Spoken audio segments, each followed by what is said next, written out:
Gambia is witnessing its biggest anti-government protests in more than 15 years. A crackdown against the opposition and a suspicious death of an activist have sparked anger. So as Gambians head to the polls later this year, we ask, what's causing the unrest? This is Inside Story.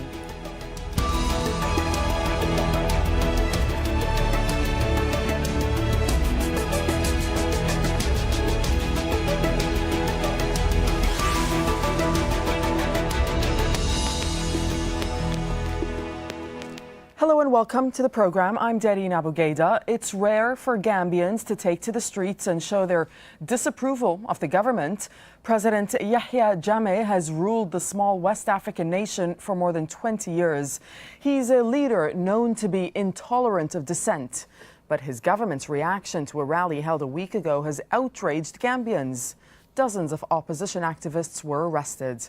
One of them, Solo Sandeng, he's the secretary of the opposition United Democratic Party, is thought to have been killed while in police custody. These exclusive pictures obtained by Al Jazeera show security forces rounding up protesters. It happened in the suburbs of the capital Banjul on Saturday. Now, after the death of Sandeng, the leader of the opposition party, Osaino Darbo, was also arrested. His current location isn't known, but it's thought he's being held at Gambia's notorious Mile 2 prison.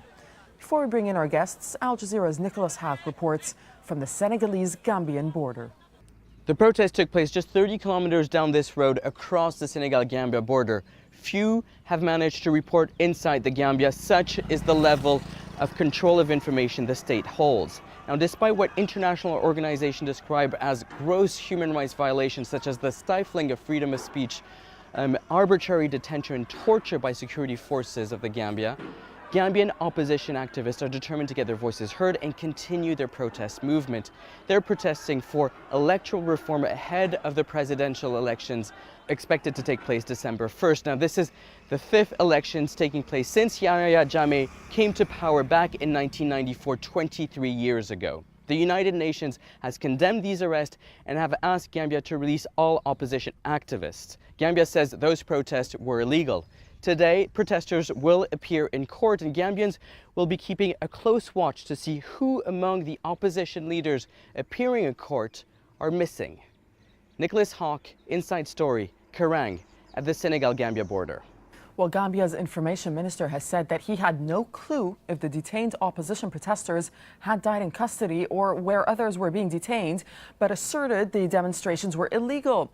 Sheriff Bojang told the AFP news agency, "This is Gambia. We have rules and laws governing us, and one of the laws states that before you embark on such a thing, you must seek and obtain a permit from the police, and that wasn't done in this case, and they were dispersed and detained."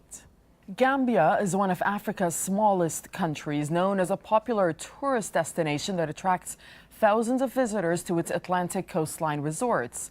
And unlike some of its West African neighbors, it's been relatively stable politically. Stability, though, has not translated into prosperity. Nearly half of Gambia's population lives in poverty. Let's now get the thoughts of our guests. Joining me here in the studio in Doha is Aliou Manjang. He's a PhD candidate at Qatar University. Over in Dakar via Skype, Sharif Bojang Jr. He's a journalist and a blogger. Welcome to both of you to Inside Story. Aliou, why are the protests happening now in Gambia? Thank you very much. I think we have to reflect back to 1990. When the current regime came to place. In that particular moment, President Yahya Jammeh made a lot of promises. Part of that promise is to take a root and leave reform of the government and bring in people who are believed to be involved in the, economic crimes to justice, and also to restore the stolen public money. And now I think Gambians are using that promise to assess the performance of the current regime, which I think is not in line with that promise. But what is it you think that started these protests? I mean, these promises you speak of were made more than 2 decades ago by the president. So why is this happening now? I mean, a lot of factors are responsible for these protests, and they act together and they build up the anger and the frustration of the Gambian people about the regime. Part of this is the economic structure of the country. Gambia is a tax-based country, and in recent years we have seen increment in taxes that didn't go in parallel with increment in salaries, and also alleged government involvement in the business, as well as discouragement of foreign direct investment that has been a very important part of Gambian economy, as well as decentralization policy, which discourage agricultural development, which is the backbone of Gambian's economy. Also, build up the economic malfunctioning in the Gambia, and that's demonstrated and reflected in the anger and the frustration of people. But I think there are also immediate factors that are also responsible for this part of it. The recent border closure between Gambia and Senegal. Gambians are much dependent on the re-export of goods and commodities from Senegal. Part of this building materials and also like crude oil, and people, there is report of lack of electricity recently. These are all factors that have built the frustration of Gambia against the regime. And I think oppositions, know the situation. They try to exploit that momentum, and they took into the streets and in a bid to win the acceptance and the confidence of people. Sharif Bojang Jr., speaking of the opposition, we have seen this reportedly massive crackdown on the opposition in Gambia, and there are reports that senior opposition members have been arrested. And we were just reporting also that there have been reports of the death of one of the opposition members, Solo Sandang. What will the opposition do next? Well, I'm not sure I think it's a waiting game for now. The opposition leader, as you know, Ousainou Darboe, is in custody. Several other of his executive members are in custody. Some other people are in custody. These are just ordinary members of the opposition United Democratic Party. And this report that some people, that at least one person died in custody as a result of torture and brutality from the security forces. I think this leaves a lot of, anger, a lot of doubt, a lot of frustration. And unless the government produce these people who are said to have died in prison, I think it's going to, whatever happens, whether there is a court case or whatever, the government stand will create more questions than answers. And to add to what my compatriots have just said about some of the reasons that propelled this protest by the opposition, I agree with him on these points. It has gone back. But then I want to stress what will be the fact that, consequences of this crackdown on the opposition? Well, the consequences is that I think it is more of what the Gambia has to win from this than the consequences, because I don't think it can get worse than that as far as the government is concerned. We've seen on Thursday when these protesters the first protesters, when they took to the streets. It's a peaceful protest, and the police used force, heavy-handedness to clamp down on them, using batons to beat people up. And then this is as a result of that, we've been having reports of deaths. On Saturday, we've seen a different tone. The opposition leader led the protesters, his party members. We didn't see the police doing the same thing, for example, beating the opposition leader. They had their buttons, but they didn't do that, because I think finally they've come to the realization that Gambians are up, and they are up to protest for their rights. You cannot take them for granted. If you use buttons and guns and stuff to suppress people against, just protesting peacefully and calling for not even a regime change, but for electoral reforms, some more people are going to go, but I think are going to the street to protest. So I think the lesson learned from this for now is that you cannot suppress the rights of the people and expect them to go down on the ground for you. It's no longer going to happen. Let me ask you about the reports that we've been mentioning, Sharif, about Solo Sandang, the secretary of the opposition party. Apparently reports saying that he's been tortured to death while in detention, and Amnesty International saying that, in fact, according to information that it's received. Do you see any process of accountability playing out here? Well, I'm not sure of that because in consideration of the fact that in the past we have issues like this, April 10, 11, 2000, the last time we had such mass protests, citizen protests in the streets of Banjul and its environs, people died. They were not accounted for. The government failed to own up to its responsibility. We've had the disappearance of a journalist and then the government failed to take its responsibility. Another journalist murdered, the government failed to take responsibility. So the big issue here, first of all, is that we need to verify 100% that Solo Sandeng had died in prison. If that is confirmed, then we come to the next stage, and that is what is the government going to say about this? But I can assure that this issue, this time, things will be different because he was arrested. In the past, especially in the case of a missing journalist, the government said they had no idea of it. They're not responsible for the arrest of this journalist. But then this time, Solo Sandeng was arrested in public, in broad daylight. There are video footages of it. So the government cannot claim that it is not responsible for his arrest, in contrast to what the information minister had, said. What the information minister was saying, Sharif and Aliyu, is that he has no clue if the detained opposition protesters had died in custody or where others were being detained. He's also saying that the demonstrations were illegal. Does he have a point, Aliyu? Well, the situation in Gambia is tense at the moment. For sure, the minister would talk in the interest of the government, and definitely we have conflicting reports about the number of people arrested and whether, in fact, Solo Sandeng is dead in the custody, because what government is saying is contrary to what is being propagated by other online newspapers in the Gambia and abroad. So at this moment, we have to see. How difficult is it to get information out of Gambia?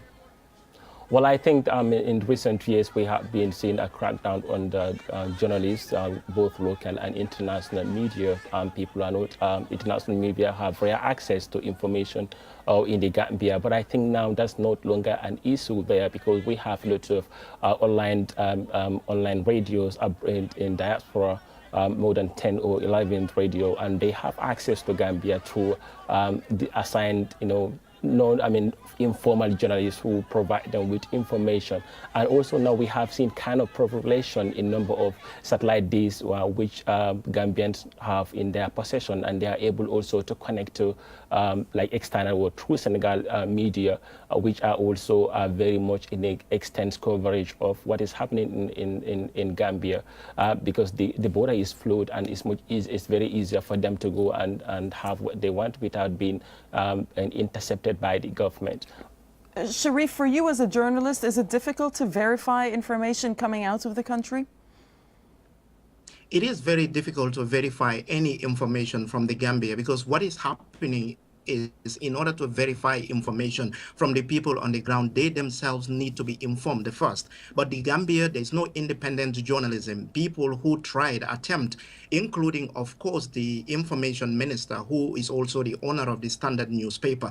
When the last time he was very critical of the Gambian government, his newspaper was shut down, was closed a few times, at least twice, for being independent, for being tough. So this is a very difficult situation. There are those journalists who try to tell the truth, to report as it is. They are shut down. So what we are having in this situation, once again, throughout this incident, is that we have our families in the Gambia, and they were relying on us. Isn't it ironic? Outside the Gambia, my friends, my families, my colleagues, everybody rely on me outside the Gambia to tell them what is happening in the Gambia because there is no free flow of information. The government has shut down all sources of information. And if you want to permit me, I want to elaborate on your question to Aliu on the question of the information minister not being aware of it. I mean, here is a government minister, the spokesperson of the government, who's been coming out all these days to speak on behalf of the government, to react to allegations and assumptions and everything. But when the question came to you that, are you aware that Solo Sandeng, was arrested in the first place, I was expecting the answer would be yes or no. But I mean, there was a lot of hesitation, and that goes to show the kind of government we have in place. If you don't even prepare your spokesperson to tell the world what is happening, and he is in the dark the same way everybody is, I don't think that is a government that we want to continue in the Gambia. Well, speaking of the government, there are upcoming elections later this year, and there is the point of view. Some are saying that this particular case of Sendeng highlights the fact that the government will perhaps be intensifying its crackdown on opposition, on any independent voices ahead of those elections in December. Do you agree with that? Do you think that is going to happen? No, I think government will be cautious about what it will be doing next after what we have seen in recent days. As I told you, a lot of factors are playing here, because if you look at the situation in Gambia, the popularity of the regime is declining and severely. And one part of this is because of some of his foreign policy approach. We have seen recently, in recent years, Gambia has been withdrawn from Commonwealth. And also, Gambia is developing antagonizing relations with Senegal. For a few months ago, like last year, in late 2015, the president was talking, sarcastically about Senegalese previous president, and this is something that has, contributed negatively in the popularity of the government. Also, talking about the popularity, we have to also understand the effect of illegal migration on the government regime, because the fact that Gambians are going outside in mass, it means that there is something wrong with the government inside. So all this government is aware of this, and in order to tame the tension of people, I think it will be more cautious now to deal with any potential demonstration, because people are in a position, to go against the regime at the moment. Sharif, do you agree with that? Do you think the government is going to be more cautious ahead of the elections? Yeah, for this, I beg to disagree with Aliu on the fact that for the government to be cautious ahead of the election and during election, we can only base it on an assumption, thinking that things will be different. But I want to say that there is no physical evidence and historical evidence whatsoever to show that President Jammeh and his regime will change, their tone or even the way they deal with the opposition and dissenters and critics. We've seen over and over and over these things happening. And then I want to stress the fact that in the midst of all these, protests, arrests, allegations of torture and deaths, when the president arrived from Istanbul in Banjul, a few days ago, and this question was put to him, all of at random, he said, and I quote, "The Gambia's national security will not be left in the hands of dogs." He didn't mention the opposition, but he has always been calling the opposition, especially the main opposition, United Democratic Party, as dogs. So you're not even sensitive to what is happening in the country, and you still mention this dog thing. And that shows the kind of government we have in place. And there is no evidence to show that, the treatment of the opposition and the way he deals with the opposition and critics will be different. Aliu, what is the role of ECOWAS here? And I ask you about ECOWAS because in 2011, the last elections that took place in Gambia, ECOWAS refused to send a team to the country, saying that there was intimidation of the opposition and of the electorate. So with these upcoming elections, what should the role be for ECOWAS? Well, what I know is that Gambia's relations with ECOWAS is not in good terms. When you remember that President Jammeh was refused to lead the regional bloc when there was a summit in Abidjan. I can't remember the year. And also, the president was against consensus when the members talk about presidential limit. Gambia was one of the countries who refused that. And just recently, we have seen ECOWAS delegation being to Gambia to discuss the border issue. So we can see that there's kind of frustration with the development in Gambia, in domestically and externally from the side of ECOWAS. I would not be surprised if they didn't come. So if they don't come come to supervise the next year election. But I think they are watching closely what is happening in Gambia at the moment in concomitant with what also other regional and international organizations are doing, because we have heard from the Ban Ki-moon and other human rights organizations talking about the development in the Gambia. And I think without ECOWAS is not exempted from these development. So definitely they are following the development to see whether they will be on the ground to supervise the election is a question that has to be answered now. And Sharif, for the European Union, which has traditionally been Gambia's biggest donor of foreign aid. Now, we know that in 2014, the EU did cut off 13 million euros that it was giving to the country, saying at the time they attributed that decision to the lack of progress on human rights issues and the human rights concerns they had when it came to Gambia. So how effective, though, is this policy, or has this policy been, of holding up aid to try and sway the government to improve their human rights records? Well, once again, we can expect that it will hit the government. The fact that the EU can take this stand to push the Gambia to be more tolerant, especially to its critics and opponents, to allow free speech, free assembly, and to allow people to exercise their rights. The EU, as you said, is one of the Gambia's development partners, biggest development partners, has always been one of the Gambia's development partners.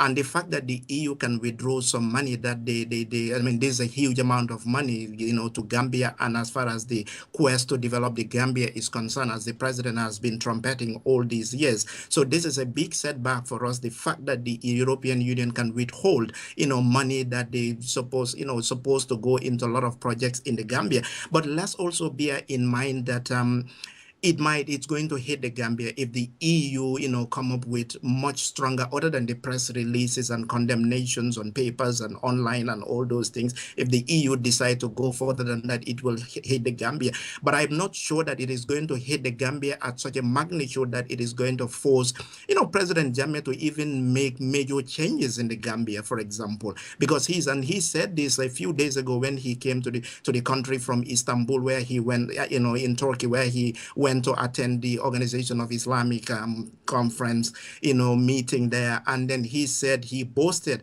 that the Gambia throughout his tenure, the biggest donors and partners turned their back on the Gambia. He made reference to that, and he said the Gambia has been developing and it's been surviving, and thanks to other partners. For example, we've seen recently he swayed diplomatic relations from Taiwan to China.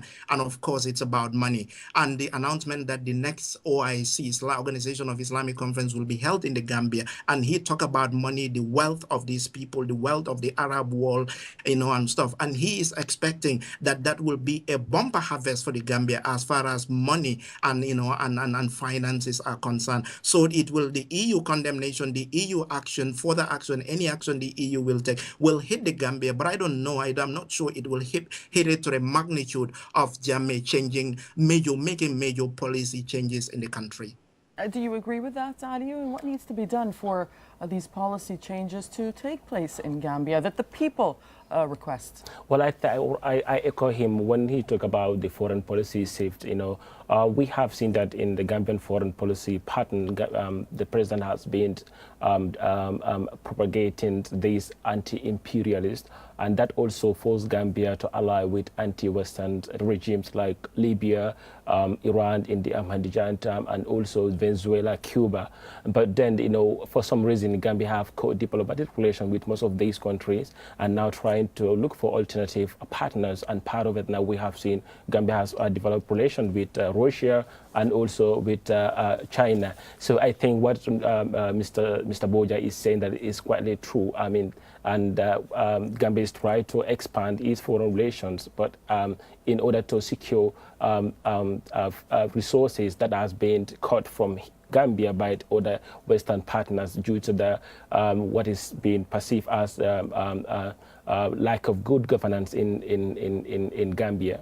So I think that's true. But what the government should do now in order to tempt the situation also has to do trying to reach out to the nation and understand and make them understand what is happening on the ground.